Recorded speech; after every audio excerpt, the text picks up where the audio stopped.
Exciting times. Welcome Very back to the exciting PR times. podcast. Me and Brian once again. Hello.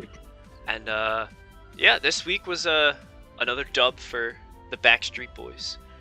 You gotta love it. But we had a lot of good gaming this week. We definitely have some more matches to dissect and talk about by player request and just general gameplay knowledge. Yeah, no, there was a lot of really better sets than in week one. I think people were waking it back up to the singles format, getting some technology and creativity in their teams again, having a lot of fun. Definitely a good base week to build off of. So yeah, don't let those win losses bring you down, because this there's going to be a lot of good that comes from this week, I feel. Both sides. And speaking of creativity, there's a Zip Striker on the screen. I love this. I'm not gonna pretend. I love Zip Striker. So I guess we can we'll get this game going, and I will start with David. I doubted your Zebra, and well, you'll see, but yeah, we got Zebra gameplay this time. So leading off with Flygon and Kofagrigus, and then we see a support Cobalion get burned immediately, which kind of sucks, but at the same time, it just kind of spreads status and. Yeah, definitely not the worst Cobalion to get burned. Yeah. I mean, it's like the only one, unless you're running like Calm Mind. I have no idea if Calm Mind Cobalion's any good, I'll be real. I don't know either. But here's Zipstrika versus Roserade, and Roserade just fucking drops to create overheat, which it did matter. It was so mattered, like it was so important. It was huge. But there was a chance that crit didn't even kill. Yeah. Like, it was crazy. And David immediately validated for picking this Zipstrika. Yeah, and then gets the T-Bolt Para, which is, again, pretty good, because that is an offensive Empoleon. Yep. And sometimes you just gotta make your own luck, right? Like, sure, we play a game of Pokemon, and you can never really account for it. But, if you run moves that can have secondary effects, they're gonna happen. Some days it's just gonna happen. Yeah, I mean, crits are crits. It's part of the game. Exactly. Typically, you don't want to put yourself in a position where, if you get crit, you automatically lose. Mm-hmm. But sometimes, it's turn 4. You can't expect the overheat crit like that. Exactly. And crits were so big before they got nerfed. Instead of going from 1.5 times to 2 times, it's just really massively changes the game. Yeah, and isn't correct me if I'm wrong, I think it's a higher percent of crits. Yes. In Gen 5, yeah.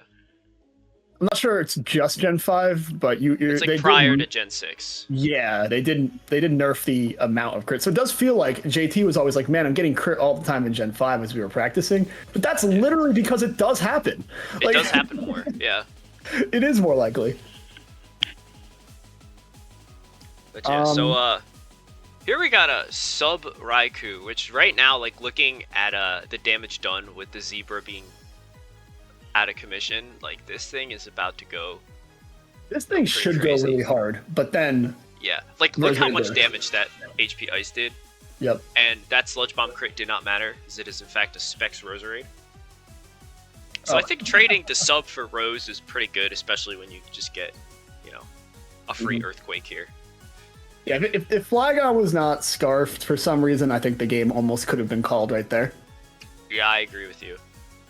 And also I gotta give shout outs to the Double Dog Gaming on David's team here, both the Zipstrika and the underrated Houndoom in black and white media. Like, especially like a mixed Houndoom with Pursuit. Yeah. Like that was huge. I don't know if that crit mattered, because it probably would have ended up in Rock's range anyway.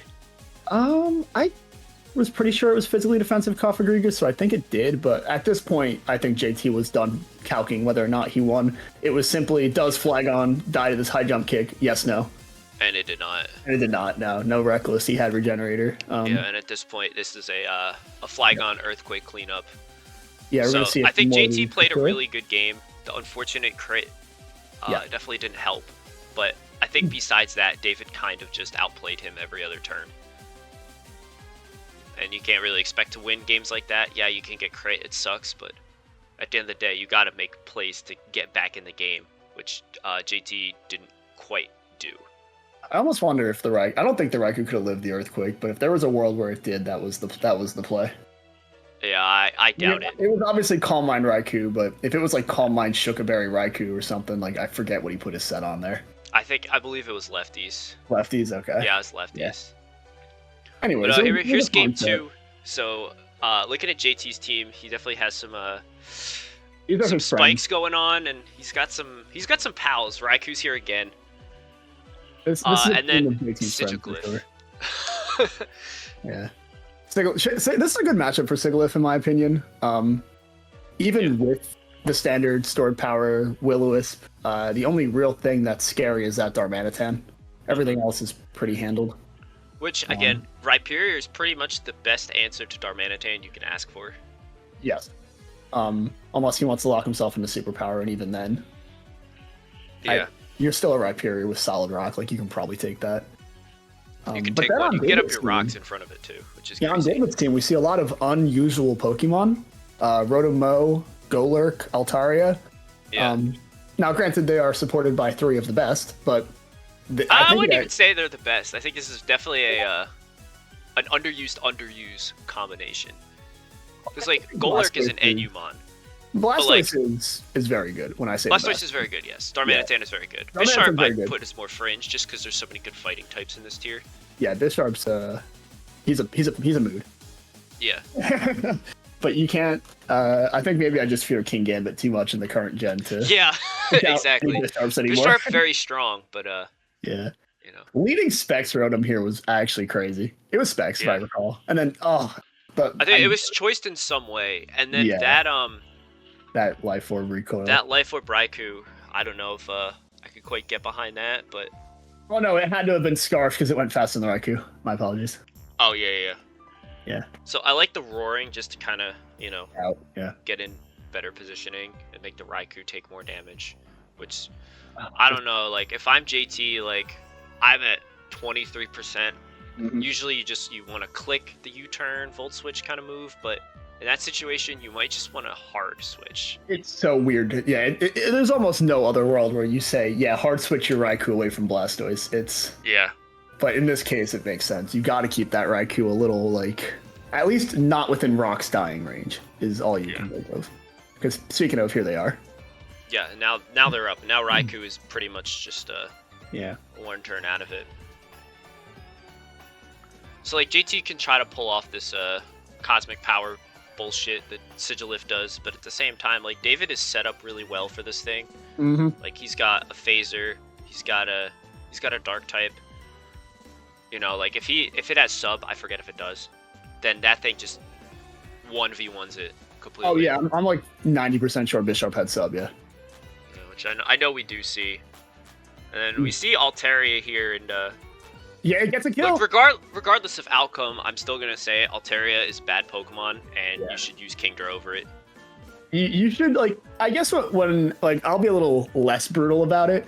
Altaria is a bad Pokemon if you're trying to use it like Kingdra. Like, if you're trying to Specs your Altaria, it really can't do anything better than Kingdra. Yes. At least in this generation. Maybe later on, once it gets some new moves, like Moonblast. The Mega Evolution. Yeah, then it becomes... That makes it actually good. When you're using Altaria, like, you're intentionally handicapping yourself when you're trying to Specs it. Also, funny Defiant boost here. Yeah, which was pretty crazy. Yeah, really good play by David, honestly. And it's... JT... And it paid off, and then JT going into Quillfish, like... It was the right play. As much as giving him the Defiant boost here feels weird, this is your Hazer. You have to haze it. Yeah. At that point. So, like, if JT didn't have Haze, like, you might be quick to say, oh, the game is over. But, looking at the set, like, it has to run a move that isn't Sucker Punch. Yep. And Quillfish has shown Spikes, Haze, likely T-Spikes as well. And then, like, Waterfall, and I don't know if I'm Quillfish, like, I'm not keen on clicking Waterfall at the moment. Nope. I'm keen with figuring out what the fourth move is and hitting Spikes over and over again. Yeah. But that's why he's switching right here. Mm-hmm. But JT just goes for Waterfall anyway, which again, like, he could have just gotten suckered and lost the entire game. Maybe. I don't think that sucker would have done. I mean, I always feel like Quillfish has more bulk than I give it credit for. Also, that was huge. Yeah, Altaria just clicks Draco. Clicks Draco, and I could see in the chat I said Kingdra would have killed, which is true. Yep. You still can't. In Black and White, you have to respect the dragon types of any caliber. You do. Draco Meteor's 140 base power. Yeah, you have to respect it. Nothing is immune to it. Yeah. But yeah, if David wants to run Altaria in the future, I really want to see some sort of like funny defensive set from it. I think it can pull that off. But even then, like that's still tough to do. Of course, it's very tough. It's not a high. But right now, like Scrafty kind of just goes crazy. Yep. Scrafty bulk up here. As soon as Blastoise is dead, that's the win con, and everybody knows it. David knows it. Triple knows it. And now, of course, like Blastoise is kind of at the end here, and Altaria is gonna click Ice Beam, get another kill. Which look at Altaria, he's getting all the kills, but like it was 1% Raikou. Hey, so it's really only 2. Now you're really hating on this guy. Look, I don't like Altaria. I think he's a bad Pokemon. But okay, my personal bias out of the way, like he's been doing well, and with the spike up, he's staying healthy. Like he's a 54. Otherwise, he would have been knocked out by that Shaman. Yeah. So yeah, I'll put my personal grievances aside and talk about how Scrafty is poised to just clean this game up now. Absolutely. And Golurk being an absolute champ, I can recall from his days back in our draft season, taking hits from Scrafty like it's nothing, and then David getting incredibly good luck. Huge burn. Oh my gosh! And this is why JT was really sad after this set. The game 1 hacks was big, right? Yeah, but at least it was early on. This one was game like this one was he was clenching the bag. He was about to sink the 3-pointer shot, put him over the edge, and then gets burned, and then does not wake up from this rest when needed. And that's just the whole game. And as much as we can talk about bad Gen 5 sleep mechanics, even then, like even you don't switch out there. Also, I guess I should say you don't switch out here. You eat that Flare Blitz. You have to hope you wake up that Flare Blitz and hit rest again. Yeah. As crazy as that may sound, because you can't live 2 Flare Blitzes, and even if you were to hit Drain Punch on Darm, I think at that point, it wouldn't heal enough to live the second Flare Blitz, so I think you had to go for 2 rests. Yeah, and then letting Quillfish go down was bad. Because as we've kind of established, just looking at it here, Sigilyph is useless. Actually, I disagree here. Sigilyph can do it, but it has to be in on the right mon. Altaria or Rotom-Mow in on Sigilyph. Even though Rotom-Mow is electric type, like if he has hit a Leaf Storm to like kill Scrafty or something, is down to half, Sigilyph can sweep this game too. But I think at that point in the game, because you've already subbed your Scrafty out and now you're kind of dead weight again, like if you want the Scrafty to win the game, you need to keep Quillfish alive. If you want Sigilyph to win the game, you have to sack the Scrafty. Yes. You can't sack the Quillfish. You can't play the middle ground game, which JT is doing, which it just kind of derails the progress, because if Sigilyph came in, granted this is Rotom, he's still going to click Thunderbolt kind of thing. Yep. Like you can at least get the Cosmic Power off and try to boost, try to stay out of it, but also at that time we didn't know about Thunderbolt. We just assumed it was Volt Switch. Yes, right. So again, that kind of changes everything. And then Darmanitan is going to do what he does best. He's going to click the button. Boom. And I don't think that unnecessary crit just to top it off. Exactly. Just to add insult to injury. Yeah. I don't want JT getting too beat up after the set. I know it's brutal. But one day that luck will turn back. We'll have a triple luck emote going the other way. It's only a matter of time. Yeah, I think overall, like the teams that like JT brought, they were solid teams, and I think he played a little too passively when he needed to be aggressive. And I think that's something that JT struggles with a lot, where it's like he'll make the, I'll just make the safe play, I'll click the U-turn, I'll click the Volt Switch, I'll make the safe switch into whatever, which kind of, like, if you let the other player kind of take advantage and regain momentum, then it kind of puts you on the back foot, where you get into positions where if you get crit, everything falls apart, for example. Right. which is why JT finds himself losing to crits and hacks more often. But that's because he's putting himself in these positions where that can happen when it doesn't need to. On a parallel note there, I know JT has been talking with me about building more hyper offenses because he wants to learn a different style and he wants to figure out how to play around his innate team building weakness, I guess I could say. It's not really a weakness, it's all play style. But for him, I know he's really trying to branch out on his on the ways he can play this game.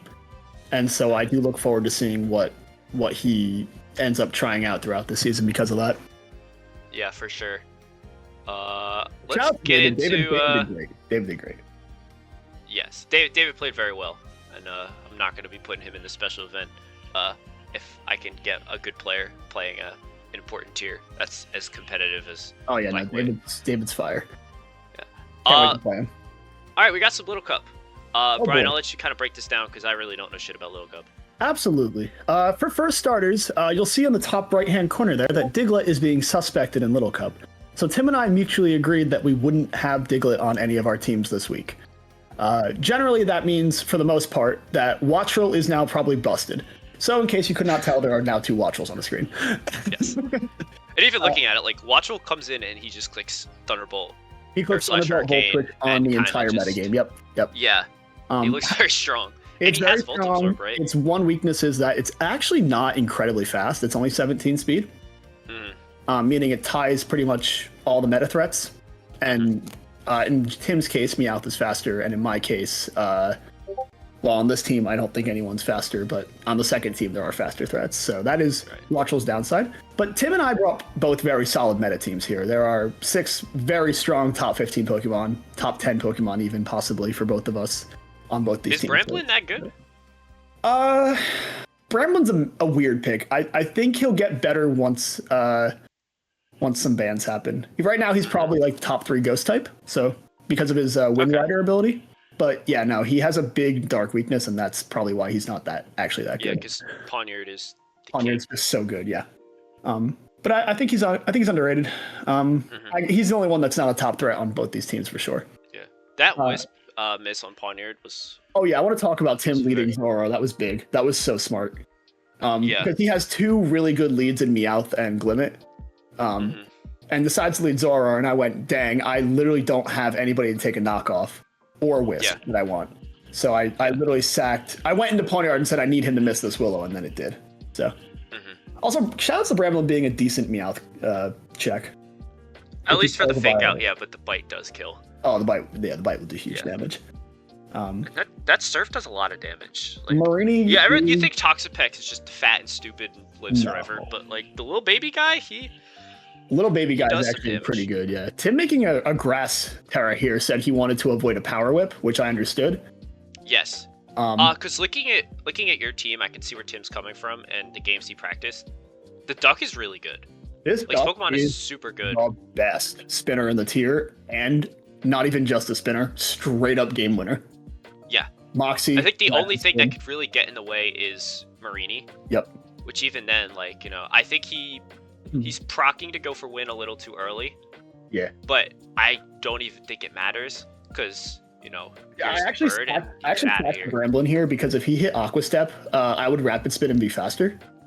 But if he he doesn't learn Aqua Step. Oh, right. Sorry. Rapid Spin. My apologies. He can't Rapid Spin on the Bramblin, so I know I can get my Watchroll switch in.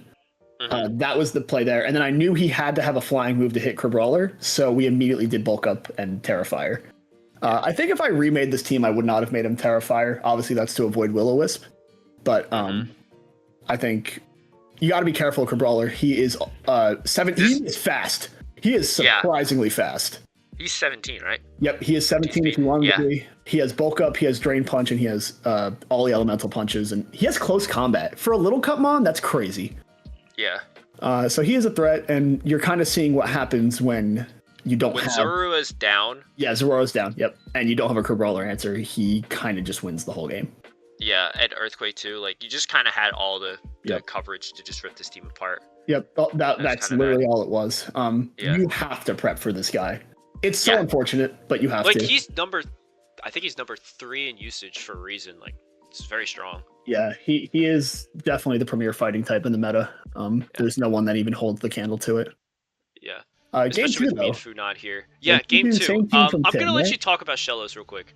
Yeah, Go sure. for it. I like Shellos. Tim also, and me too, when I was making the team. Shellos is not water ground. Let's just get that off the bat. He is just a water type still. But he is also the only good mon in the metagame that gets the ability Sticky Hold.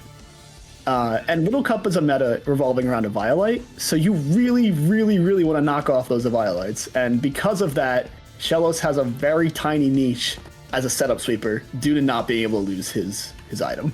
That's funny. But outside of that, he is pretty much worse than most Watermons. I really just figured, looking at Tim's team in game two, his main status was Will-O-Wisp, and he doesn't seem to have Toxic on anybody. He could poison me with this Glimmet, but it wouldn't be a Toxic. With T-Spikes, yeah. Yeah, it would usually, unless he's running Toxic, it would just be T-Spikes, right? And I don't believe he would get two of them up anyways. I think also somebody on this team, the Toad Scroll in the back had Rapid Spin, so we could have gotten rid of it. Yeah. Plus, like, you got a poison type. So. Yeah, a poison type. So that we were fine with that. So I ended up leading the Shellos here to attempt literally the immediate sweep. But Shellos is not your greatest attacker, unfortunately. So Tim's going to get up all his hazards. Tim just said, I'm going to get up the hazards. I do respect it. I also was thinking at some point, like, okay, what does he have in the back that's going to beat this? Like, is it someone there's that'll the put poison. in a bed? Yeah, and then, but he does get the poison with Sludge Bomb, and that was actually pretty huge. Yeah. But I was actually at the time happy because I thought to myself, hey, I can't get burned. My liquidations will do a lot of damage. I'm at, what, +3, +2? Like, it should be fine. But we're going to see right here after this turn. Like, it's just, like, I'm looking here and I'm like, oh, that's Zorua. Yeah, Zorua. Right, he's going to click Hex. Yep. Which was so much damage here. 26 on a 48 defense Shellos, I'm just going to say it. But the liquidation didn't even kill it, and that was like... I'm thinking that's so sad. Yeah. So, Shellos, downside right there. It can't even kill a Zorua at +3. Yeah. But then Tim goes into this Quaxley, and I actually switched out here because I didn't want the Quaxley to sweep the whole team. Not even that, like Encore. Yeah, an Encore on recover. Actually, I forgot. I did recover. I knew he was going to Encore it. I said, nope, I will get my free Rapid Spin here. At least get all that off the field. And then if he wants to kill me, he can kill me. But at least we'll go down fighting here. Yeah. Because I still have my Donald Duck answer in the back, which was Scarf Larvesta. As long as he doesn't get the +2, he can't win the game. Yeah. And especially with Tim preemptively hitting Terra Grass again. Yep, now he lost his only part fire. of why the Duck is good, I feel like, is because he's water type and he can defensively check things like Larvesta and things like that. And even with all those hazards up, like, go into Zorua. Like, so what if you die, you block the spin, and then you could go into something else like Meowth and get it off the field so you can keep your hazard pressure. Oh yeah, absolutely. If he kept all those hazards up, that game would have been a nightmare. Yeah. But secretly, in the back here, I actually am quite worried about the Pawnyard. I have to be careful with my Larvesta still. Because once I Terra Ghosted my Deerling here, which was to avoid dying to... or avoid getting killed by Hurricane, I wasn't sure if he had it. I really needed to make sure that I had a Dark Resist. Because nobody on this team here is at the moment. Yeah. So if he went for SD here and then started suckering, I was in a bind. You were in a bad spot. Yeah. Even my dog in the back there, the fluffy dog, I can't remember his name. Even he takes way too much. So yeah. Which at this point, like, Tim's answer to fire is gone, which again, preemptively tearing Quaxley kind of just opened up Larvesta to hit the field and kill everything. Yep, exactly. I bring in Deerling here to try and get some body slam paralysis, but instead I get a pretty nice crit. Oh, you can't paralyze electric types. Oh, that's why. Forgot they changed that. But even so, we went for body slam double kick, and Pawnyard takes it like an absolute champ. Like, yeah, that was crazy. Insane. Yeah, love Pawnyard. But then again, it's look at that sucker. Rest of the time. There's your burn. Yeah, it's very relevant burn. Yeah, so just kind of finish up. At this point, the writing's on the wall. Like, Marini takes a lot. It needs to get full parried. And even then, like, Larvesta comes in and nice crit. just kind of cleans up. That was a crit. Like, that's crazy. Absolutely crazy. This guy's pretty good. I haven't seen anyone use him yet, Graveyard, but I think he's actually very underrated. I think he's cute. He's super cute. Funny too. little dog, and I think that's great. He's adorable and has quite a lot of moves, and yeah, definitely worth a shot for anyone looking for a good spin blocker in Little Cup. Yeah, for sure. It was a good All right, set. I don't think Tim should be. Tim played pretty well. Not perfectly, but he did he did the best he could with the with what. I think there was just a couple of times that come from like a lack of experience playing singles and the importance of keeping up hazards. Exactly. And then sometimes you just want to hit that terror button to keep yourself alive, which is totally fair, you know. I fall victim to that all the time in VGC and everything. Yeah. And it's like you just short sight. It's like I gotta survive this hit right now, and you forget like in the late game, like if I Terra Grass my Quaxley, I'm going to get 6-0'd by Flare Blitz. It's something that everyone needs to be aware of in any format now that we can Terra. Is simply like, are you removing your only wall to something, even if it is going to be like better for you now? Because it is so big. Yeah. Anyways, what are we on to now? We're on to monotype doubles. This is monotype doubles, and I'm just gonna kind of let this play, and just kind of let things kind of happen. Were you on? Were you watching these games live, Matt? I was not. I was at the gym. I was doing leg day. Yes. Will and I were helping Chris build these teams because he didn't have any teams for doubles yet. And simply put, we had a feeling Corey would bring Fairy, so we said, listen, we're going to give pretty much all of your dudes steal moves. Yeah. But at the end of the day, it's up to you to still like realize it's a horrible matchup, and we gave him a second team. Corey was just very mean, though, and brought an exact counter to that second team without even knowing that it was the exact counter. So poor Chris. Shout outs to Chris getting bodied by type matchups. Yeah, also, you know, Hop tried to teach us in Sword and Shield about type matchups. Yeah. But man, I think our double teams need to take more advantage of that. Also, shout out to Curse Mimikyu. This Mimikyu is hilarious. I would have been laughing so hard if the Mimikyu did Curse Red Card on something that was slower and it caused it to do literally nothing but cut its HP in half. Yeah. But good for Corey bringing in a really, really funny Mimikyu in doubles. Yeah. I will say this, it did take a little bit of time for Chris to remember his type matchups. Please, in the future, keep that calculator up. I know you know your matchups. Take the brain power. Trust me, he made a comeback near the end of this game. It could have been close. And if he was hitting Iron Heads in the beginning of the game and Trick Room, he might have been able to like clutch it out even. Who knows? Yeah, he's breaking into, you know, if he's clicking Iron Head with Gambit, with how strong Gambit is into this matchup in particular. Yeah. That thing would have popped off. Yeah. Now he's like, oh wait, I could just click that. Now, Corey and I think Chris starts to see that Grimmsnarl doesn't do anything. Yeah, Corey did tell us he didn't have a good Grimmsnarl. He had a fake Tears Grimmsnarl, not a Screens Grimmsnarl. So he literally could not do anything but hit Spirit Break into Dark matchup. It was very funny. Yeah. All his prankster moves did nothing. Which is really funny. Yeah, so... And he went into building this team. He said, I want to use fake Tears Grimmsnarl and kill everybody next to Hat with Trick Room. And I said, all right, how do you beat Gambit? He said, that's a great point. And the answer, turns out, was that guy right there. Not the Navy. Not the Navy, no. Not the Navy. Yeah, but he, in any other matchup, he would have done it, I'm sure. It's actually quite a good answer to it. But at this point, when your King Gambit's down to 1 HP, even Tink can take it out. You can't really deal with that. And, Tink is fun fact, pretty good support mon. Fun fact, these were the only 2 mons that were left because that Screamtail had only psychic moves. I'm not going to talk about it. That's great. I don't know what he was thinking. Oops. Very funny. I guess that's one of those. That was a game. Yeah. Hey, here's Water vs. Fire. So looking at it as it is, it's damn. It's over. That sucks. Sometimes you're on the back foot on team preview, and this was no exception to that. And we definitely made sure to tell Chris at the time, and this is for anybody else too, if you're ever in a matchup as bad as this, and you know it's a weather war that you're going to lose, you have to keep your weather setter alive. Always. Yes. So Torkoal actually needed to get out of here immediately. And because he didn't, now this game is going from 90-10 to basically... It's over on turn 2. It's already over on turn 2, yeah. Yeah. And that's it's unfortunate. At that point, you look at Corey's team, and you look over there, you're like, okay, yeah, I you click Protect. Yep. It's Protect or Torkoal, 1 turn. I always say in doubles, if you are unsure what to do and you don't have a clear-cut idea, hit Protect.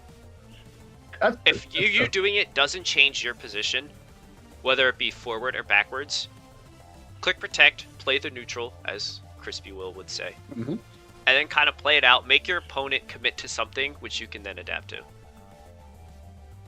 Yeah, I don't think we actually gave too many moms with Protect on Chris's team in this case, but in general, that's fantastic advice, and everyone should probably take it. Also, check out that Snarl doing 55 to bundle. Yeah, is this Specs? I think that's Specs, but still, that's ridiculous. That looks like Specs damage to a... That's crazy to think about. Anyways, here comes the game. Priority water. Yeah, like, look how much damage that just did. Jesus Christ. Yep, in the rain, it's crazy. Also, here comes the Jet Punch. We can pass this one. This is literally all that happens now. Yeah, I don't really need to, The only answer Chris had was just keeping his Sunsetter alive. Good Mons. Yep. Good Mons are here. That's really that. If you want to win doubles, you pick water. All right, this set. So we're gonna kind of talk a little bit about game 1, and then game 2, we're gonna get to a point and just kind of move on. Yeah, you got to lead in this one, bud. Yeah. So anyway, we got a Mogus here, and I'll talk about Ethan's team a little bit. He wanted to use his friend. What's the name of the teapot? Sinisty, right? No, the evolution of it, but yeah, we know what you're talking about. What the heck is this? Poltergeist. Name? Poltergeist, yeah, him. So he wanted to use Poltergeist, and he wanted to use Tickaton, which, I'm all for using your favorites, but I just told him make sure that you have a really strong team around it. So I encouraged him to put on Corviknight for some form of hazard control, because otherwise, if you're trying to win the game with the teapot, then you're kind of at a keep that stash alive, yeah. Yeah. Speaking of which, a teapot here against this, Will literally had no idea. Like, he had to sack something after that Shell Smash. Yeah. Unfortunately, there was nothing he could do about the one more turn of rain there, but... Yeah, Ethan was 1 turn away from really making... Like, he was going to get 2 kills. Yeah. Or completely destroy that Amoonguss, one of the two. Even, like, I'm not sure. It probably had stored power. And if it did, it could have even killed the Amoonguss, but... Yeah. And that is why, like, I don't dislike him playing the Shell Smash. Like, even if Poltergeist isn't considered high tier, when you have a mom that's that swingy, that can become that aggressive, that strong of a sweeper, like, it's always going to have a place in the meta somewhere. Yeah.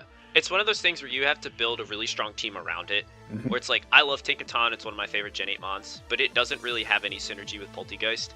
Right. If that was something like Indeedee to set up terrain to prevent, like, priority from kind of picking it off, and then also setting up Psychic Terrain to help make your stored power unstoppable. That would have gone so hard.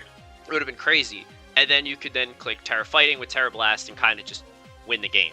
Like, there's nothing that can stop you except for a rain team with a Barraskewda who's very fast kind of thing. Yeah, I do want to shout out all the haters here who said this game was over by this point. It's not. It's not. It's not, no. This Tinkaton, even against Will's team outside of Barraskewda, this Tinkaton goes pretty hard. Yeah, so Tink matches up pretty well versus, these guys in particular, but then, like, Tusk comes in, like, Ethan doesn't have a switch into Tusk at this point. No, Will, we told Will, we very much yanked on Will for not getting his Tusk in at some point here. I don't know what he was thinking. But I do have to say... This is another... I'll go for it. I do have to say, I do understand his hesitancy, because if it comes in on a rain-boosted Scald, it could just die with all the hazards up. Yeah. Now, granted, this isn't the Toxapex, so I don't know why he took so why he took so long to do it, but... Okay. This is another one where, like... Showdown's if funny. Pex was still around... No, Pex is still around. I think Showdown's glitching out because of Zoroark right now. Probably. So, like... It's very funny. Pex comes in, it deals with this 1v1 until it's, until it can't anymore, and then all of a sudden your Specs Shadow Ball wins the game. Yep, that's exactly what it needed to happen, yep. Yeah. And there it is, yep. It was like 47, and look how many turns of Rainer left. You spam recover, and you win the game. You win the game right here. Recover. And then it was recover. It was one and then you move let away. him die. Yeah, it was literally one move away from winning this whole game. Yep. which is absolutely insane to think about when you look at when you think about the position Ethan was in about 6 turns ago. Not sure why he went for the Toxic there. I mean, if he thinks that something would come in, I get it. But even then, if it's the Amoonguss, like, that does nothing. If it's Tusk, that doesn't kill it. You got to either spam recover, or you got to call out a Scald Read. It's one of two. Yeah, like look at how this ended up. Surf. You know. Yep. The Terra here also was huge. That allowed him to live the Tusk. And if it was maybe a different Terra, like flying, it could even have won this matchup, which is crazy. No, because then he could go to bed, and Amoonguss can kind of just. Well, he already could have gone to bed. Yeah. He got poisoned though, so now we're just sitting here watching Sludge Bomb do about. Yeah. So I'm gonna move on from this game, and we're gonna go to the next one. It's the same teams. Very, very minor things, but I think Ethan showed off really well after a tough lead there. Yeah. Will decided to bring a different team. Game 2 it has Glamora and Dondozo on it. Oh yeah, it is a different team. There's no rain. I should pay attention. Yeah, there's no. I know he's not like half his friends on all the same teams. It's a very Crispy Will thing. Yeah, for sure. And I don't remember why he switched up. I think the only big difference here was that it was an aggressive Toxapex. I think it was AV offensive Tox, and Dondozo was a Curse Sweeper. I think those were the two things. Oh, and this. I'm sorry. He really wanted to run Power Trip Core because he kind of, forever likes that. So here, right? Yeah. When he got the scarf or the specs on a Corviknight, right? Yeah. This is a huge thing. So all of a sudden, this humongo threat is neutralized, right? Yep. And then all of that good momentum, all of that good play, just to Terra Dark, which does absolutely nothing here, because you already resist Power Trip. Yep. Yeah, I actually just a quick knockoff. Get rid of the specs. So now Corviknight can change up its moves and sweep your entire team. Yeah, I really thought the choice specs was like light years beyond what I have seen new players do, like that trick there at that exact time. I still need to ask Ethan what he was thinking with the knockoff there. And now Tink really can't do anything. And it had Encore the whole time. Oh, it had Encore too. Oh my god. So all you had to do was click Encore. Like, he didn't need to click Encore. He was already trapped into Power Trick. Exactly. Like, and then you would Encore later for other things. Like, yeah, the big that thing you didn't even have to throw away your Zoroark. No. You're right. You know, you could have just encored it into a setup move, gone into the teapot, and done this. Yep, you're exactly right, Matt. So this is something you will learn to abuse more over time as a player. Yes. Knowing your setup sweeper counters in any game is important, whether it's something that can take a hit and just encore or haze it away. And then there's Haze Pex. Matt, it's okay. We got so many options for this. I know. It was crazy to think about. Yeah. All the answers, and yet we trick and then knock off, but just do it next time. It's as simple as that. Yeah, it's just one of those things. It's like you have all the tools, and it's just like prioritizing which ones to use at a time, while also still keeping your position to win. Because right now, like, Will doesn't have a single Ghost Resist on his team. Not at all, no. And letting both of your Ghost types go down, kind of. Yep. Yeah, at this point, where's the win con, you can say? Like, none of the support mons left can do it, in my opinion, because if this Meowscarada wasn't poisoned even then, I don't think it could do it. He can't. Like, maybe he can take everybody else but this Corv, but... At this point, we're going to do a little spoiler alert. Will wins this game. Yes. This game went on for... What, like 80 turns? About 80 turns. It sure did. 62 turns. It sure did. So, and not much was really accomplished, yada, yada, yada. We're going to move on. And we're going to talk about Gen 7, because we still got rain. Yep. And this set was really good. This is a great set. This first game, not as good, but just to kind of break down Hall's team. This is a team I made like 3 years ago, which is funny. When we did the Generation Gauntlet, you remember that? This is why I remember the team. Yeah, I looked at it and went, this is extremely familiar. And it's and there's one thing about Rain. Rain sucks ass against Rotom Wash. It does when you bring Mega Swampert and Pelipper as your Rain. You can bring a lot of other but even things. then, like Coco, not having Ashgren, I think is like I think Ashgren is essential on a good rain team. Yeah, I'll remember that for sure. After this, I think Ashgren or Mega Gyarados can give you that. Mega Gyara is rain pretty mon. solid too.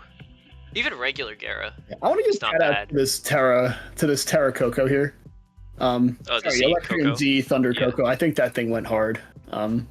It did. It was a good. It was very neat. And we're about to see a Matt Classic here for sure. Yes. in So game one. at this point, with Heatran down, Volcarona is going to Win the game. and that's it. And Just put it on fast, We're, baby. Enjoy the sweep. we're gonna watch Volcarona do his thing, and we could talk about how Heatran is based as hell Heatran is And- absolutely critical. It's so funny to point out and that kind of holds Heatran, this tier together. Heatran is just literally like the critical every mon to beat generation. this rain team, Matt. Yeah, Isn't that weird yeah. when you think about it? Because But- Volcarona Rain isn't like the most far-fetched concept. No. It happened a lot in Gen 5 in the like early days. And by early days, I mean like when Black and White 2 was the current gen. I mean, like when Like I Power remember was allowed? seeing like Hurricane Volcarona on Yeah. rain teams, which was really cool, and I was really hoping we'd get to see that. But like, well, it didn't matter because the last move is HP Ground. He has so many like 4-move syndrome because you need HP ground for does. Heatran. You need Hurricane if you don't want to run a If fire move anything, in you rain. could drop the fire move for Hurricane because you're on Exactly. rain. Exactly. But since it's not permanent rain, it really doesn't matter too much. Right. In this gen, right, you can afford to keep both. Yeah. But I think Hall really adapted after that game one, realizing Yeah. how important his Heatran and Rotom were, and Yes. you'll see it later on just how big that was. Yeah. So here's game 2, and I think this game was very important for Hall to put together how his team worked more than anything. Yeah, this is Drew picking me brawler game 2. Yeah, this was a Not a bad team. It's definitely not a bad team. It's just obviously a gimmick team. He Yeah. said it was. I never saw him make this team. We stopped building teams after the first one and said we'd come back and make the second team if needed. So he made this one on his own. And I think his biggest issue with the team was he didn't put the focus sash on the Alakazam, which in Gen 7 is absolutely critical if you're not running Mega Zam. I think in like any gen where Zam has Magic Guard, Yeah. I think Sash is a better item because he already does obscene damage. And if And you he's wanted pretty to have the power boost, click the Mega button. Exactly. But that was, while it was a big mistake, at the end of the day, I did like everything on this team except for this Garchomp. Yes. Like, I get it. Sandforce Garchomp with T-Tar. It's funny, sure, Yeah. but But also, like, I think, do you remember Chain Chomp from Gen 5? I don't actually. What's that? It's a mixed chomp, and it runs Draco and Fire Blast. Oh, okay. I do. That, I do thought know we that. were going to see some Chain Chomp action, because Mega Garchomp has, like, a really high special attack stat that you wouldn't expect. Hold on, I gotta look. And also, look at Rotom 1v1ing Latios. I think this is incredible, and everybody should appreciate the washing machine. Bro, I'm pretty sure that Latios was holding back. It must have had Yeah, like because he didn't have specs. Yeah. 1% 2 times in a row. Absolutely gross. Yeah, It had to have been a damage roll, but yeah, shoutouts to Rotom Wash. Absolutely MVP. yeah, for sure. And then Pat plays his end game really well. 120 special attack. My goodness. Yeah. Shoutouts to him. Yeah. Drew letting Scizor die. I mean, it really at this point it doesn't matter. This game is over. But it was And 'cause- the win con. Bullet Punch did I technically can't check beat the Rotom. Alakazam. Oh yeah, right. Rotom's dead. Yeah, he could kind of do it, especially if it was SD Roost. The only downside is that the Psychic Terrain was still up because of the Tapu Lele Yeah, being you live. just have to wait for Lele to go down. But he didn't have enough mons at that point to sag it. So it Yeah. really was over, but it wasn't like there wasn't too much to talk about that game besides Yeah. just how do you play around the Rotom birding your best sweeper? You really can't. Yeah.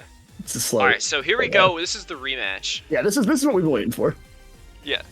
Really good. If there was a game I would show all our players here on how to play Sun and Moon, this would probably be it so far. Granted, we've had 2 sets, and that first one shouldn't really be a contestant. Hey, it's still pretty good. You shut off. So Yeah. Pat letting Lele die. Oh, that was huge. That was, in hindsight, right? Like, I don't think it was as big of a deal as like it could have been, because like Lele gets outsped by Coco. Yep. It kind of gets set up on by Volk if it locks into Moonblast. Fairthorn exists. Yep. And Swampert's going to be faster in the rain. Yep. So Lele, as strong as it is, it's not going to get a lot of opportunities to come in and do its thing. Yeah. Which in hindsight could say it was the best sack to the Coco. Yes. Which is weird. But yeah. But then Zam coming in and putting up the electric surge. This allowed Coco to live, by the way. And now Coco lives, and now all of a sudden, it's a whole different thing. I do want to pause right here, by the way, for this turn. Yeah. I know that Drew wanted to do the Quiver Dance sweep here, and I get it. It works so well turn one, but the biggest difference between now and then is there's a Heatran still. Mm-hmm. You could get away with this if that Heatran was dead. Like, you absolutely could win the game right here. But you don't have a move Heatran, and you can't afford to take, 65 from the Psychic? Like, yeah. It's just a little too early. And even if you're timid, you should outrun Mega Zam. I'd have to run that calc. I don't know offhand. He does outrun. This is actually Mega Zam. He does outrun Mega Zam after a Quiver Dance. He does? Yeah, because he gets the kill here. I'm pretty sure. But he's modest, so he's actually. Oh, he is. Oh, I'm just never mind. It's okay. The weird thing to me though was I misremembered. I know he wanted to kill the Zam and all that, and I get checking the Heatran, but now your Volk is too low to do anything. And I almost wonder if going into Swampert there and just getting Chip on the Rotom with Waterfall would have been a better play. Because you still kill the Alakazam because you're faster. You get your Mega up, and you keep your Volcarona at 100%. Yeah. And then Rotom has to go for burn, so then you could go into your Volk at 100%, unless you think he's going to Hydro Pump, then you can go into your Ferrothorn. Yeah. So that was my thoughts on the matter. I don't think it was a bad play to do, to get rid of the Zam as early as possible, because it is a threat. Yeah. But which at this point, like, looking at Pat's team, like, it's kind of just we're going to play that bulky offense, just positioning game with Torn and Heatran, who's now alive in this game. Yep. And Rotom, who, again, as I mentioned, destroys rain.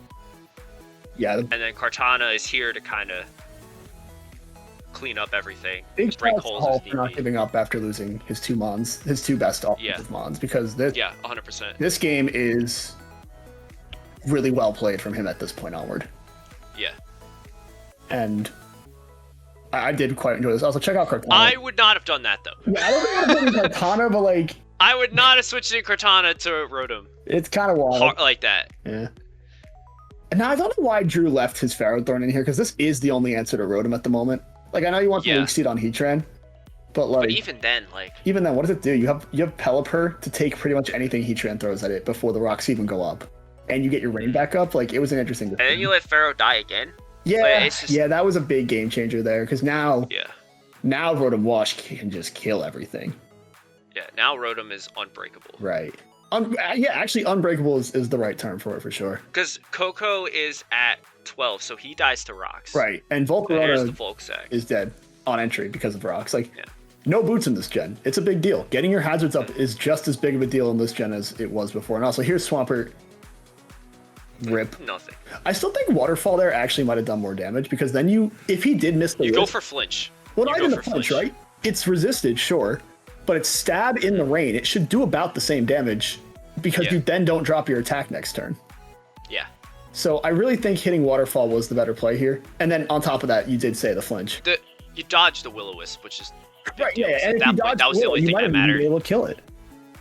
Yeah. So I don't know. There was plays there. Unfortunately, Mega Swampert doesn't have a move to hit Rotom unless you deliberately run Toxic or like I don't even know. It's hard to. I don't even think he gets like a normal move. Maybe. It's unfortunate. Yeah, at that point, like Superpower is just better. Yeah, and then and then you just run Superpower. But even then, you could see just how little he took from it. So. And now we're gonna watch Protect Heatran go hard in the paint. Yeah, and then Heatran. Again, if you got that double protect, it would have been good, because then the rocks are gone and Coco has free entry again. Right, but even then, which also, by the way, I didn't like the Coco coming in here, because we know it has protect and we know it lives a Thunder. So like, why not go into Pelipper and then just try to like and get your rain up. get Yeah, your rain that up para. early. If he got the full para, the game was over.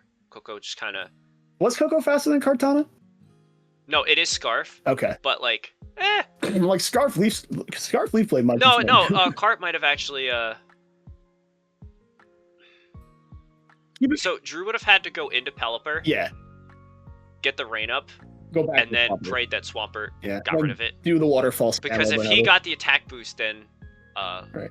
Leaf Blade would have just cleaned through. Yeah, the full para there would have been absolutely monstrous, right? Yeah. You can't, you really, even if it is Thunder, you can't rely on full para. You can rely on getting it maybe and getting the speed drop from it, but like hoping on para hacks is, when you still had a potential water play, I think was still like unnecessary, because keeping that Coco alive would have been really good too. But here's Swampert's last stand, and it doesn't kill Torn because Torn. And he's got yeah. Rock he lived Hurricane, which is crazy, but he's Helmet, so at this point it's just a yeah. Actually, go out on your would have own done terms more king damage, kind of but it thing. still would not have killed the Torn. I did enjoy Drew actually playing this week, getting to see what he's about.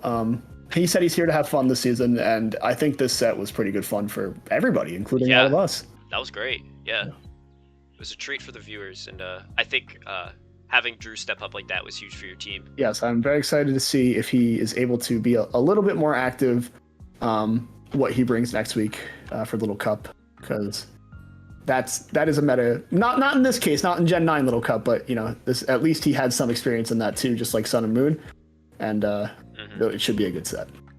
Yeah. All right. Let's talk about our side event. So this is Poke Abilities, where each Pokemon has all of their moves. All their abilities.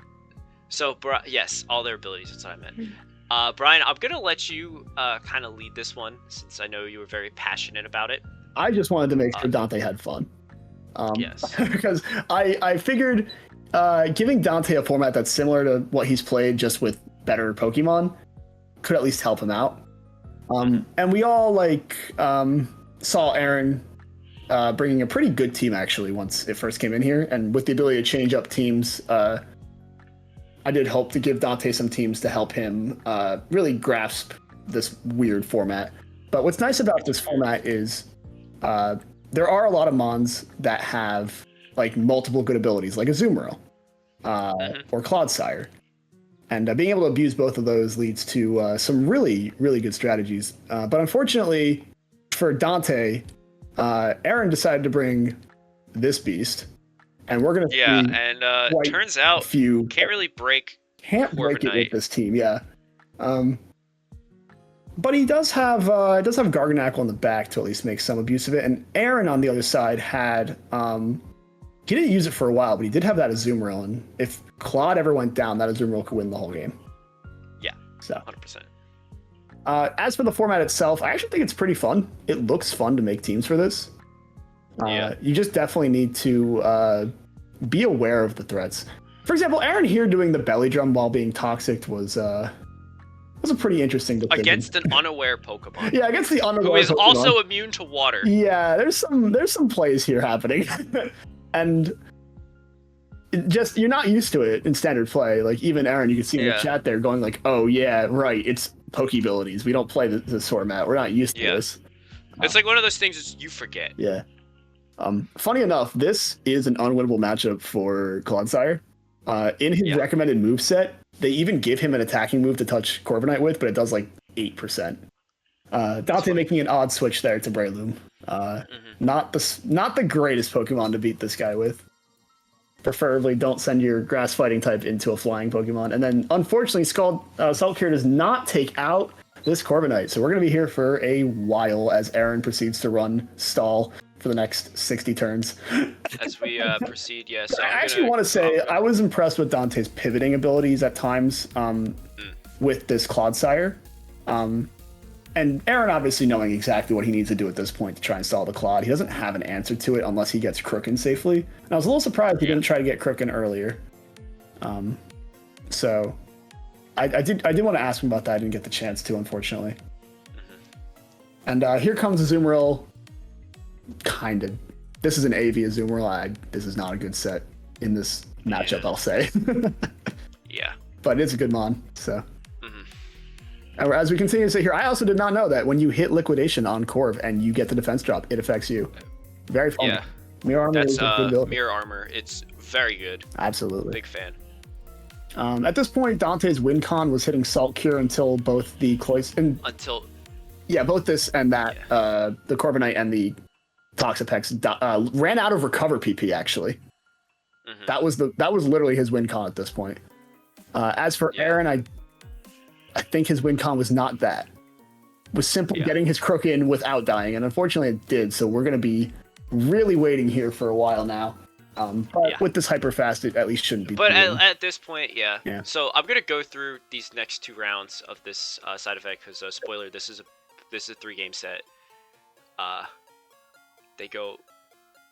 It's gonna be a lot of this, so it's really just. I really tried to give a team that didn't take 80 turns to beat Corb and Toxapex after this because I went, oh my god, this is awful. Yeah. This set took over an hour in real life. It really did. I also asked what his favorite Pokemon was. He said that was in this format, and he said Slowbro, so we put Slowbro on the team. Yeah. Put Dante back did not stay on the team after this because watch out, it's Quiver Dance Volk. Guess what it does? That. Yep, he's gonna do his thing. Yeah. So again, like Iron Hands is here. He has one ability. Yep. I know this was a comfort pick more so. Actually, I don't think he even really liked Iron Hands. I just put Iron Hands on there to beat Corv and Toxapex. I said he was a good one to help you with these 2. That way we don't have to stall him out with Clodsire. Yeah, you actually don't have to run Pokemon that have more abilities. You can still run the good Pokemon like Goldango and Iron Hands, for example. They're just as fine. Yeah, and at this point, X Goldango hitting Thunderbolt time cleans up. Yep. Yeah. Yep. And so a good play by Dante. He started. I know every single time he was like looking at a team or looking at what Pokemon Aaron had in singles. He was looking at like, okay, what should my type calculator be? What should I be like switching my Mons into? What move should I be going for? And I do like to see that. And it was more defensive typing too, which I thought was huge. Yeah, that's a very hard thing to kind of pivot your brain to thinking about because offensively is the easy one. You just be like, oh, I'm gonna hit Hydro Pump on the Charizard and it's gonna die. Exactly. You know. Now this is Azumarill here at ×4 with a Water Terra. If their Claude was not here, the game might have been over. Because for example, look at that. Dante not remembering that his Clodsire had Unaware, thinking it only had Water Absorb, and then completely sacks his Toxapex. So brings it back in now, remembering it's only 20, much better. So don't forget, even in Pokabilities, gotta remember what your Mon on the field does, and that's actually something I saw a lot of the new players this season forgetting. So, keep your brain active. At this point, yes. Don't let the brain shut off. Do not let it shut off, especially versus Aaron. He'll try to sweep you with something stupid. Yeah, like this. Yeah, like Steve, who Steve not bad at it, doing it right Unaware. Yeah. Big. And I think at this point, Dante was just like, I'm gonna hit buttons. Yeah. Didn't have an answer to Quiver Dance Volk at the end here, but I was happy with how Dante played. I know he sometimes struggles in matches, and he has yet to get his set win, but I've got faith he's learning this season now that he's actually hanging out a bit more. So I'm excited. All right, we got some heat now. Yes, Jordan, you asked for this, so we are going to be hypercritical of everything. Oh my! Well, you don't have to do that. I wouldn't say hypercritical, but yeah, I know what you're saying. Take the lead, my friend. All right, so looking at dual screens Grimmsnarl, right? Usually when you see dual screens, you think, all right, this is a hyper offense team. They want to set up the screens, they want to set up, and they're going to blitz through you in like 10 turns. While those screens are up, they're swinging.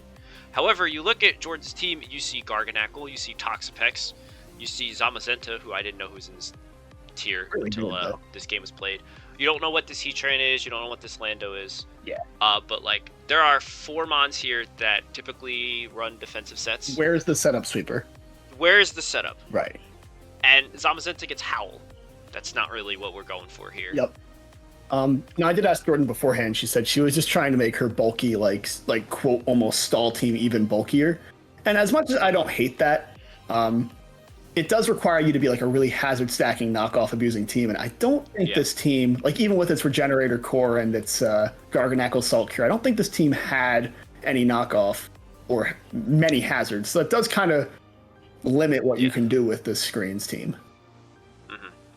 Also, the big thing we needed to judge here was, pause it right here, Matt.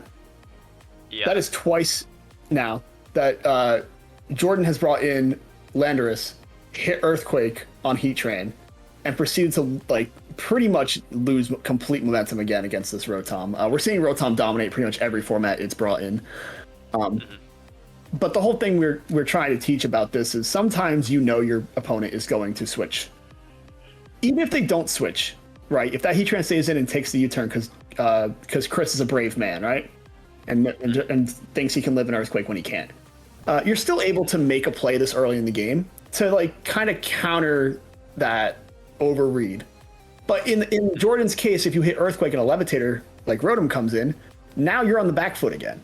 So U-turn and Volt Switch are moves that can help you keep your momentum and apply the pressure. So if you could get, say, this Toxapex in last turn, and you got U-turn chip on Rotom, now it starts getting weaker and weaker. Eventually, as that wall goes down, then you can start spamming the Earthquakes. Yep. That's perfectly put. That is a really important thing, especially in meta games that have team preview like this, where you know what your opponent has the answer to. Yes. And looking at like Landorus in particular, right? Like Lando has a Swiss Army Knight of good support moves. Exactly. It gets knockoff, it gets U-turn. It gets rough. If it's like he's gonna bring Rotom in, click knockoff, because then all of a sudden, its lefties are gone. It can't switch in and pivot and heal on you over and over again. So you're gonna get that point where I might be able to start spamming Earthquake because there's 3 mons weak to Earthquake on this team, which is a pretty big deal. Yeah, and especially this Lando that I think it did have rocks knock U-turn Earthquake. Like, very early on when you can't just, like, against a good player, you can't just spam the kill move on their good mons because they will keep them alive. Like, getting the rocks, getting the knocks, getting that all early so you can sweep later is huge. Shout outs to Acid Spray on there, Unaware and Claw. there it is now. Yep. We see the adaptation after, fool me once, shame on me, fool me twice, shame on me again. Again, like, this is just, when in doubt, especially because this Lando is, it's playing like it's scarfed. Oh, yeah, just you're right. Throwing out those moves before like actually like throwing out everything. Like, see, here's knock, right? Yeah. Now, at the same time, pause here again, right? Yeah. Now, this is a different case. She went for knock expecting a switch. However, at this point, it has been revealed that Great Tusk has Ice Spinner. So if that hits your Landorus, you die. When you have something that's that known and scary on the field, sometimes you do have to accept that you need to hit the Earthquake even when it feels suboptimal, because you can't lose your Landorus T like that. Like, hitting knockoff and doing 5% to a mon you've already knocked off isn't good. You could hit U-turn to make a pivot out. You are faster, at least. Because you know that. But you can't stay in on the Ice Spinner. You know it has it at this point. Yep. So that's also a thing. Because, like, he's not threatened by anything Landorus can do. Exactly. So you come in, you eat up the Headlong Rush, it doesn't work. You U-turn out, at that point you go, okay, here comes a likely Ice Spinner. What can I go into? This is a -1 attack Tusk. All of a sudden, here's Zamazenta. Zamazenta should have been in last turn. Right. From the U-turn. Exactly. And not switching in directly to take more chip from the Ice Spinner. And then you're able to do your CCs and everything like that. Right. Shout out to Zamazenta dying, though, to Great Tusk. Great Tusk is pretty cool. Yeah. But yeah, you are right, Matt. That's exactly right. And now it's almost like free Balloon Day for Chris. He can spam Headlong Rush because that Landorus doesn't want to come in.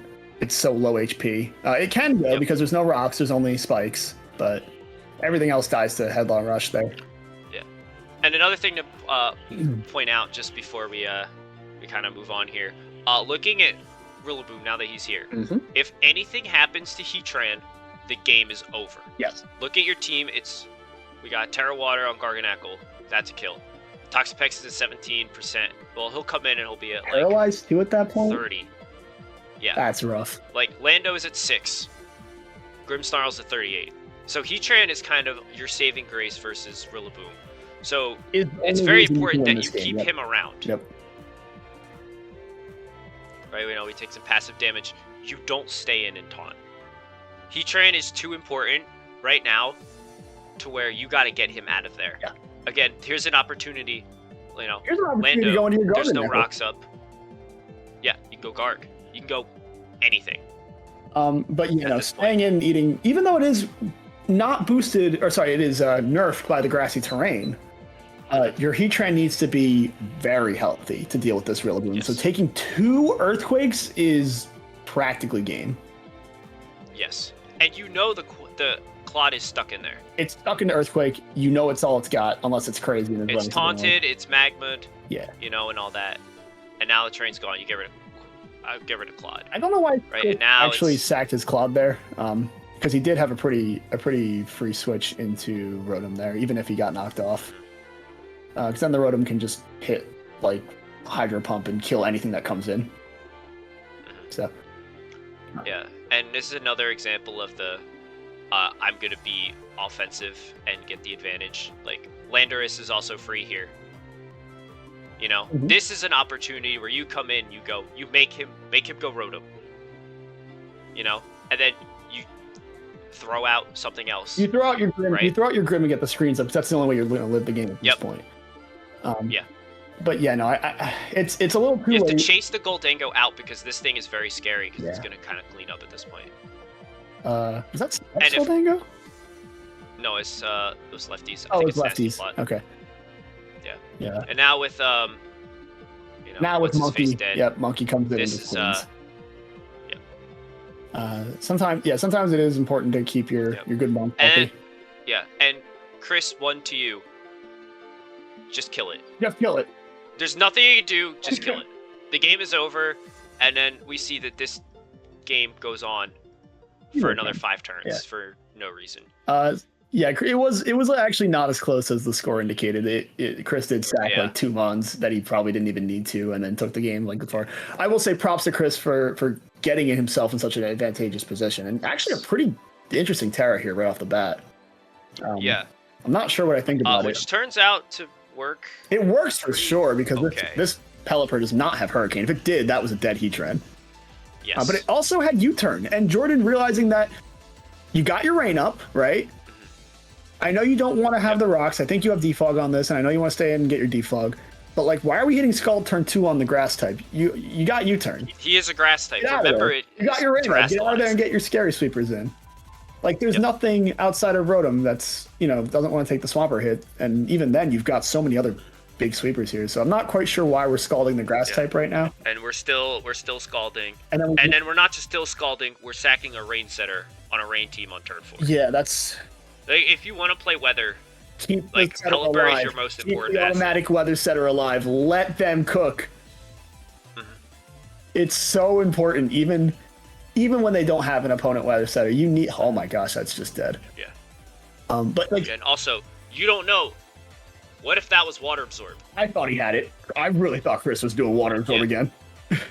Yeah. Which, I mean, granted, from your position, like, you gotta go on the for good it. moves. I don't blame it. I also don't know why that wasn't liquidation.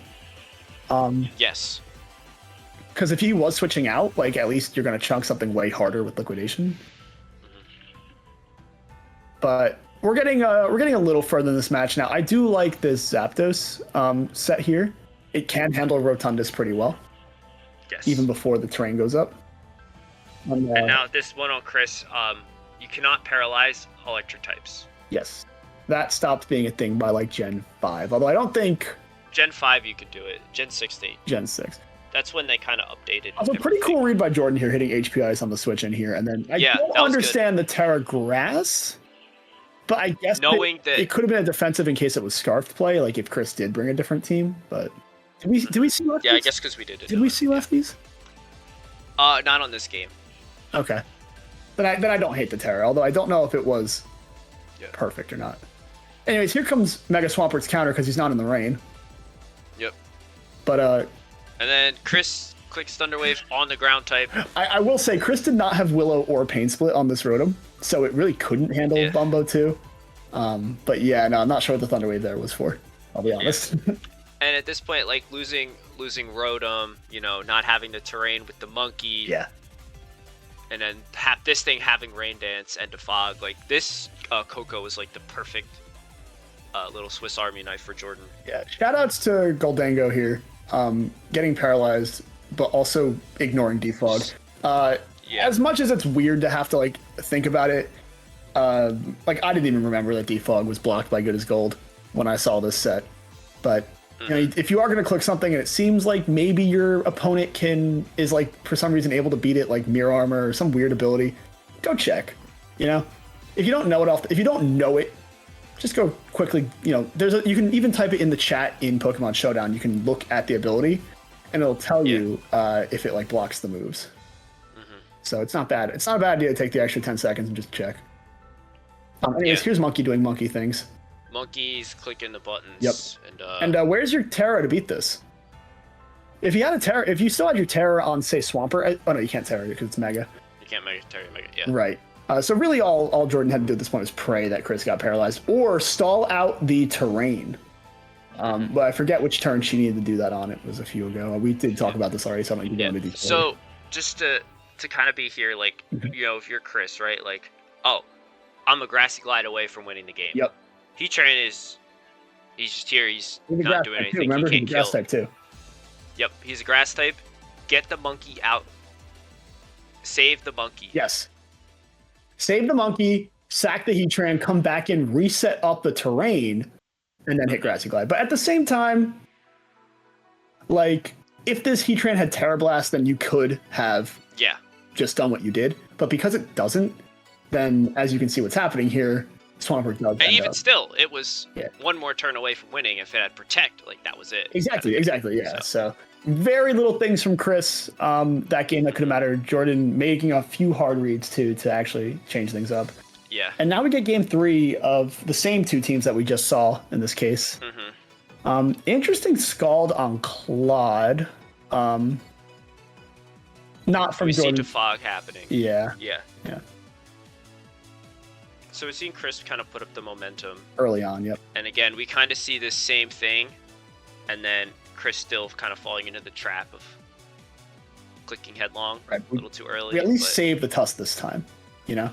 Yeah. And then Jordan, now you can paralyze it. It's Terra Grass. Yeah. And then getting clawed in. Yeah, so Chris is playing this part pretty well. Yeah, and that's until then.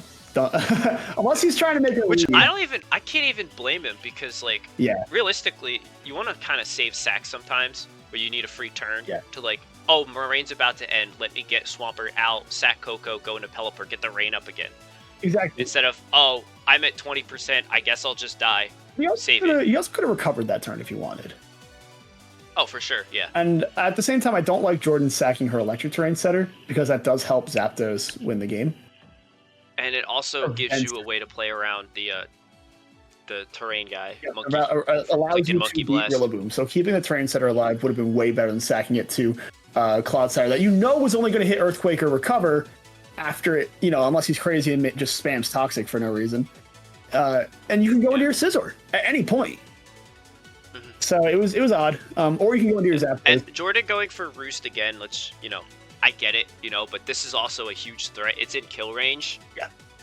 You might want to take it out. No. The bigger threat was you saw how much that Shadow Ball did. You know that Roost does not recover enough HP to live another Shadow Ball. Yeah. So you have to either pivot out or do a different move, just chip it or something, if you're going to sack the Zapdos. And I'm pretty sure that Zapdos did have U-turn, so you could have just gotten out of there. Yeah. And speaking of U-turn, there's Scizor, who was Mega Scizor, but couldn't Mega because Swampert did it first. So much damage. Great Terra by Chris here to... Yeah, that was very good. Yeah, this Liquidation is a 3-shot at best, but then he misses... That Magma Miss sucks a lot. That was really sad. Like, great Terra, unfortunate luck. Yeah. That was very unfortunate too, luck. But at the same time, Pelipper came in a turn too early. Pause here. Go back one turn. You're too fast. Go back a turn. Right here. Make sure when you're running a weather team to read that counter under the turn 22, Jordan. Notice it says rain 1 turn left. If you put Pelipper in this turn, you will not have rain because its ability procs, but it doesn't actually do anything. The rain's still up. So if you went to Scizor here, knowing that Grassy Glide's going to come in and do like what? I don't know, maybe 30 to you because it's still Rillaboom. You can at least then U-turn on the monkey that you know is banded. Either kill it or get momentum, and then you can get your rain back up. and then win the game with the, right. Like it is weird to sack your only Rillaboom counter. Although I think Pelipper could live a hit if it was able to roost. Yeah, it's not even a sack. That's just a free switch in. Well, I mean, like, sorry, chunk it. Chunk its HP down too low is what I meant to say. But like, you have to do it because if you want that rain up later to beat the rest of the team, you can't put your Pelipper in danger here. And even then, Pelipper takes a hit, so you don't want it to. Like getting Pelipper in here was the wrong one, and you also need to U-turn on that. Yeah, and also another thing, just to add on. Yeah. Roost. Or have Hurricane on your Pelipper. Yeah, Roost or U-turn there would have been better than Scald, because what does Scald do? Yeah. It either hits Monkey for no damage, hits Heatran for no damage, or hits Rotom for no damage. He's not like going to here's the Roost, you know. Yeah, now you're roosted, but like at this point, like, you know, Heatran's got cool taunt. Look at that. I think that was not revealed yet, so I do get not being ready for it. Now, did she hit U-turn? If that was U-turn, that was the game. Even so, she got bailed out because by the burn. By the burn, yeah. But it's not enough. I'm pretty sure now that you U-turned here, if you're getting hit by the Grassy Glide, you're dead on entry because you don't have a defogger.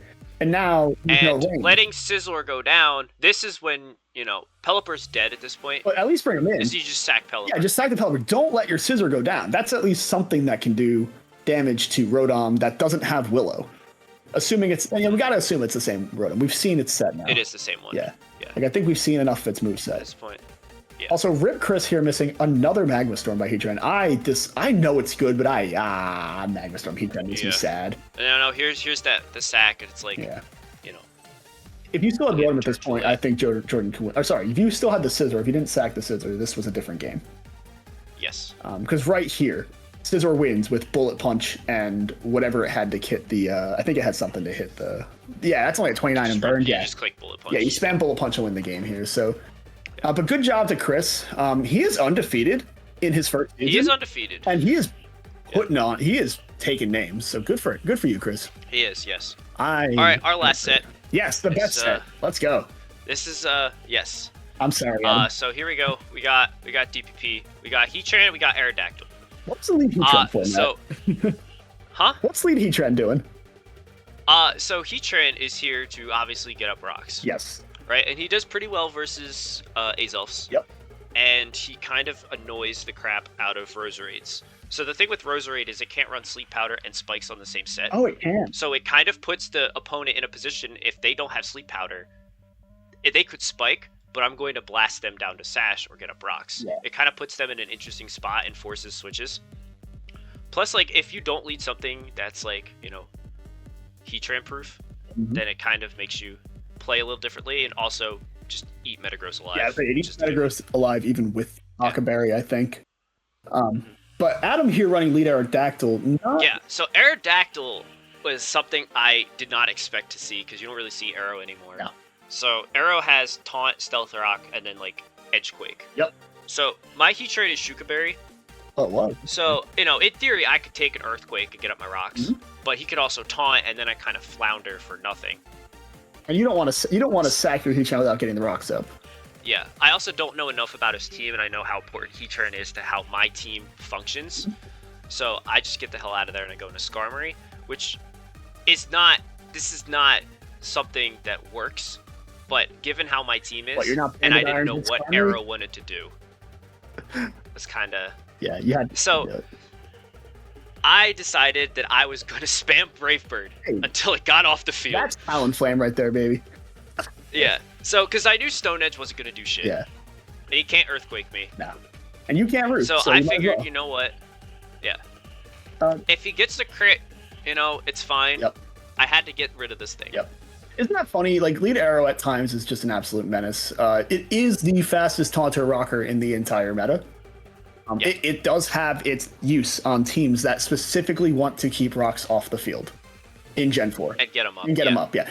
So, and if you do get a good matchup, you even get to keep your Arrow alive to do some damage. So I know that it's unusual, but like, Adam made a good job picking Arrow lead here, even if it wasn't. Yes. Even if it was something like Metagross, like he just wanted to keep rocks off the field, picked Arrow, did its job. Yeah. So at that point, when you see that I'm willing to just spam Brave Bird with Skarmory, and you're just floundering into it, you save your Arrow. Yeah, You know, because if my answer to Aerodactyl is to spam Brave Bird with Skarmory, That's not an answer. I don't have much for Arrow. Yeah. So you need to you kind of come to terms with that, like, oh, this is important, I should keep it, and you go into something that's gonna make Skarmory piss its pants and run away. Exactly, because and even on top of that, the Skarmory's taunted. It literally can't do anything but hit Brave Bird or switch out. Yep. Like even the craziest Skarmory sets still probably only run Brave Bird. Yeah.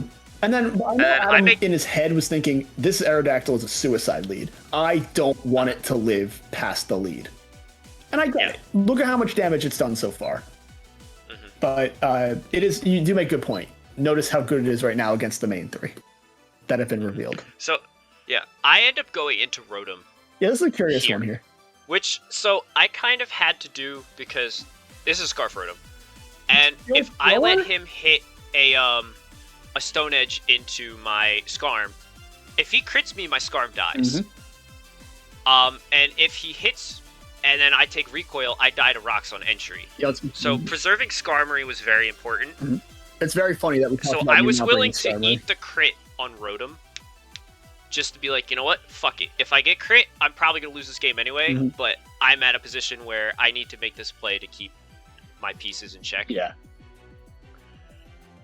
And then, you know, I take it out with T-Bolt. Oh, you were faster. I thought you... Yes. Yeah. So here comes Tyranitar. Yep. Right? Which, you know, you bring Tyranitar into Rotom, like, it's clear pursuit, you know, get rid of Rotom and all that. So I reside in the fact, it's like, alright, goodbye Rotom. I go for T-Bolt, and I get the Parrot, which is... Our team was hacked all week, Matt. Yeah. Like, the more I watch all these replays back, the more I think, damn. Yeah, so that was huge. So that allowed me to bring in Skarm to get my HP back. And Adam here saying he'll never run Scarftar again. Don't let a 10% Parrot fool you from the best mon in the meta. This is Scarftar, which, you know, I kind of assumed it was banded. Really? TBH, just because I know how Adam likes to play, and I think Choice Band Tar is better than Scarftar. Because Scarftar typically is a stall Pokemon. Really? It gets rid of Lottie and Gengar and Rotom, which annoy the shit out of stall and prevent, like, spinning of hazards, annoying Clefable, and stuff like that. So he comes in, he pursuit traps all of them. And that's, like, where he kind of shines the most. That is literally why he's on this team, though. He is on this team to remove the ghosts and Lottie. Yeah. So, like, even if it isn't stall, like, if you want someone to do that, there's your answer. He's pretty good, yeah. But, like, that's just, like, usually where you see him, so I assumed he was banded. Right. Now, because I also hadn't seen any rolls. I don't know why Adam brought in Swampert, though. I don't know either. I was cool with it. Because I was like, alright, it's time to get some spikes up. Right. Get the hazard pressure going.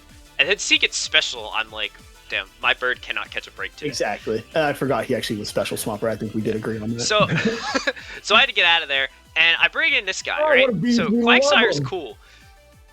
He has Water Absorb. He's a surprisingly decent check to DD Gara without Taunt. But if there is Taunt, it's the game. Yeah. So you know, Quag has his niche. He's pretty decent T-Tar switching and everything. Yeah, he is the best. But he is the best Rotom wash counter in the tier. He's pretty good at it too, but he hates getting tricked. Yeah, unless you get here. So here comes fucking Breloom. Yeah, so I'm just like, each turn, it's like I'm seeing the one things I don't want to see. I'm like, oh great, Skarmory's at 22, Rotom's dead. It's like, I'm on turn 11 and I'm very close to being like, I don't know if I can pull this out. Yeah, there's only one problem. So I'm like, all right, you know what? Quag has to go to bed. Yep. And everything. Why did you toxic it? Oh, sorry, let's switch. I was trying to toxic Swampert. Yeah. Whoops. Yeah. And, you know, Quag dies, he dies. It's not the end of the world. I did find it very unfortunate that Adam was running, in this case, all-out attacking. If it was a sub-punch, I lost. Yeah, I said if it was sub-punch, that was the whole game, too. That was it. It was over. And that's the main reason I always like sub-punch on teams like this rather than all-out. But you can't go wrong. I also don't know. He did have Mach Punch. I don't know if it would have killed Heatran at 88 or not. I really don't know the calc on that one. No, absolutely not. Okay. So I knew he was going to switch. Yep. So I got my rocks up. Very important. But if he did go for Mach Punch. Yeah. So here's Lottie, right? Yeah. You know, as I knew, all right, ground move or water move's coming. I gotta get Lottie in here. Get your Lottie. So the way that my team is set up is I have my Rotom, Skarm, Heatran, and Quag. Okay. They kind of play the hazard game, kind of pivot around, just be annoying until I see enough of the other person's team to be like, okay, My Latias looks really good, and I have Dragonite's Tyranitar in the back, and Latias Calm Mind. What a growth. So I kind of pick and choose who's going to break a hole and who's going to clean up. What a gross one. So Adam put me at a spot where I was like, I have to kind of make some plays, because I see this Tyranitar, and I'm like, I got to force it onto the field and take hazard damage. Yep. So I'm just like, you know what, Lottie, go, you know what, it's go time. Now, actually, let me ask you, what should he have done here, assuming that, you know, not playing for the Ice Beam crate? Because once you see... Yeah, he didn't know I was Calm Mind at this point. Yeah, so you think the Ice Beam there makes sense?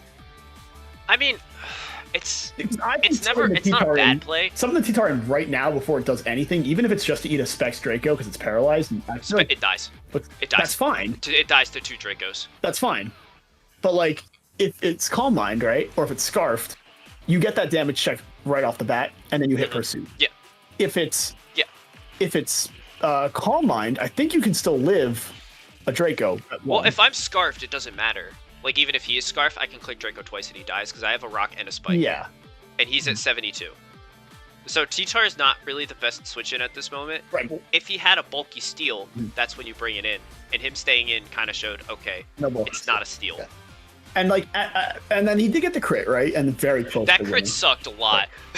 Now this turn is where you get your T-Tar in. You get Tyranitar in because you know I have to roost. I have to do something. Yes, because the Calm Mind set should always have Recover, Draco Meteor, or Dragon Pulse, and HP Fire. I think usually is the standard. I have T-Bolt. T-Bolt for.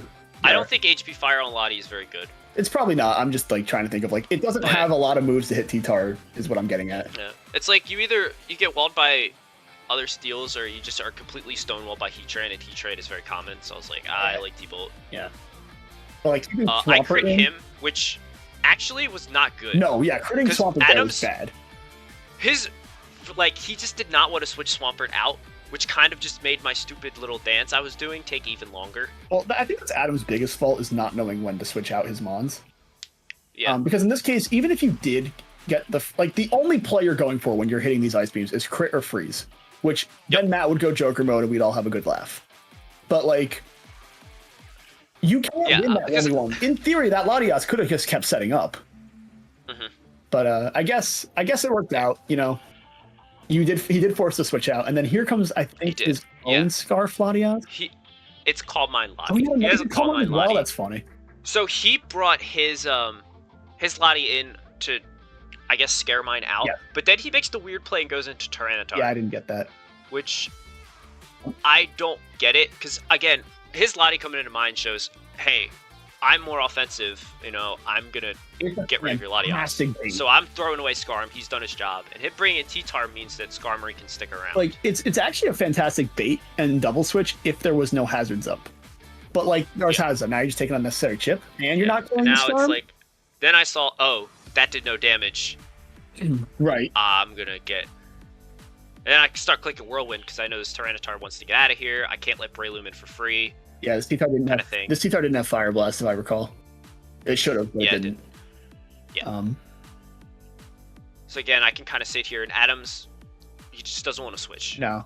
Whether it's going for crits or whatnot, he needs to get Loom in here to be annoying, because I don't have much for it at this point. And then here he is, and I'm like, all right, you know, he's going to put me to bed. Whatever. Yeah, go to bed. Just put him to bed. But he doesn't. And Skarmory proving that... He goes for the kill, and this is why we calc. This is why you put the calculator up. You say, can I even kill physically defensive Skarmory? The best wall to this, if it's yes, okay, sure. If it's no, you know it's not Lumberry. Put it to bed. Even if you switch in your Lumberry Abuser, you still got Mach Punch in the back if you need to chip at something. Yeah. Then there's this fucking guy. Yeah, Lucario. Great. So at this point, knowing I have DD-Tar in the back, I cannot catch a break. No. It's like every turn, it's like, shit. Adam Again, it's like, I wish I had Rotom around. I wish I'd Quat, you know, whatever. It is what it is. We're at the end game. Yep. So I kind of want to find out, okay, are you Lucario? SD? You need to know what Lucario this is. I need to know what I'm working with here. But then he doubles. And then him sacking his Tyranitar was interesting. Because that was like, okay, I kind of want to see your response to Lucario.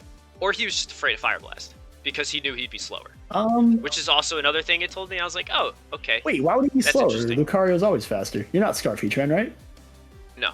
Yeah. Oh, that's right, because he hits 2. Yeah, never mind. Yeah, I really didn't. I didn't get that one. I'm gonna be honest. I don't know why he didn't just fire off a CC. I guess because he didn't see my item and I switched out every time. He thought maybe I could be Scarf. Yeah, but if you're Scarf Heatran with rocks, you're certainly on a different level than us. Yeah. And then this. Yep. I saw the Calm Mind and I was like, fuck. That could be the whole game. That was very scary. Right. Because I was at the point where I was like, all right, I don't know what this Lottie is. I just assumed it was Specs Take the Draco, or move Scarf or on. Yeah. something. And I was like, you know what? I can't boom on it. Because otherwise I lose to Lucario. Because Lottie can't beat it. Because I have to Calm Mind, I have T-Bolt, and I have Tyranitar. Yep. So naturally, you know, the response is I have to blow up. And then I saw the Calm Mind, and I was like, nope, fuck it, I gotta pull the trigger. Yeah. Good. So he comes out, Good, Calm Minds good. again. Yep. Which even if he didn't Calm Mind and click Dragon Pulse twice, like, I was fine. Yeah. And then here it is. That's the game. And then that's the whole game, and then T-Tar does his thing. This is why I really, like, really think it's important to just start like really sending your kill moves when you can, and put it like getting the calculator, getting your kill moves out, finding out the opponent team quickly. Like, you don't want to lose to a late game T-Tar. It's always unfortunate. Mm-hmm. But you did good getting that sweep when it was needed, I gotta say. Yeah.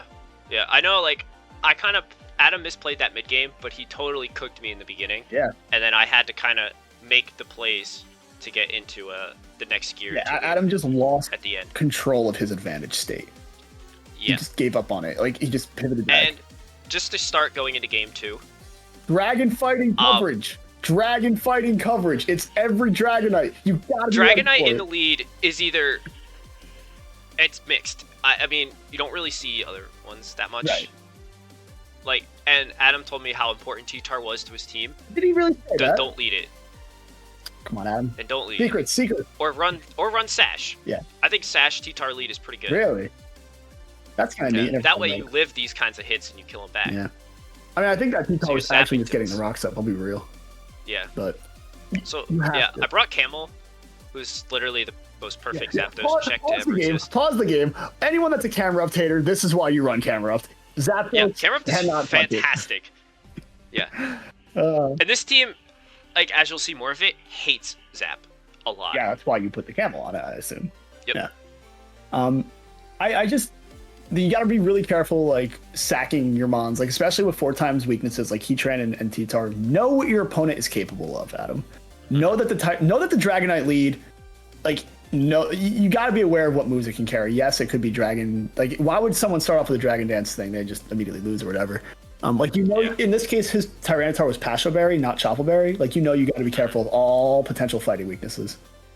Also, interesting pick here, putting Celebi into this Rotom. I'm not sure what that was. He had a I think I might have forgot that he's a ghost and not a water type. Yep. This has really been Rotom Wash this week. Rotom Wash is the best mon in every format, and I'm gonna make everybody prep for it next week.